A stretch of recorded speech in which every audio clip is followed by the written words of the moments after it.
मुंबईमधील अतिमुसळधार पावसाचा फटका रेल्वे वाहतुकीला बसलेला आहे। रेल्वे गाड्या 15 ते 20 मिनिट उशिरानं चालत असल्याचं देखील आपल्याला पाहायला मिळतंय। त्यामुळे आता रेल्वे पकडण्यासाठी रेल्वे स्थानकात प्रवाशांनी प्रचंड गर्दी केली आणि याचा आढावा आमचे प्रतिनिधी मनोज तांबेंनी घेतला। बघूया।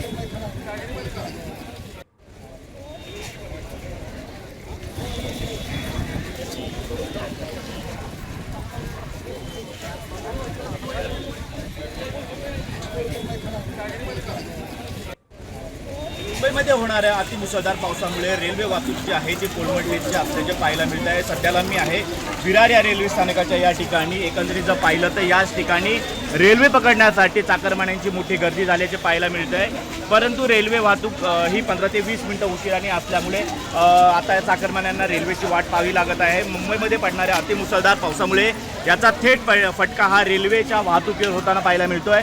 मोठ्या संख्येने प्लॅटफॉर्मवरती चाकरमानीच्या मुंबईच्या दिशेने कामावर जाण्याचे या रेल्वेची वाट पाहताना दिसून येत आहेत। एकंदरीत अतिमुसळधार होणाऱ्या पावसामुळे हा सर्व वेस्टर्न रेल्वेवरती फटका जो आहे तो बसताना पाहायला मिळतोय। मात्र आता ही रेल्वे वाहतूक कधी सुरू होणार हे तितकंच पाहणं महत्त्वाचं ठरणार आहे।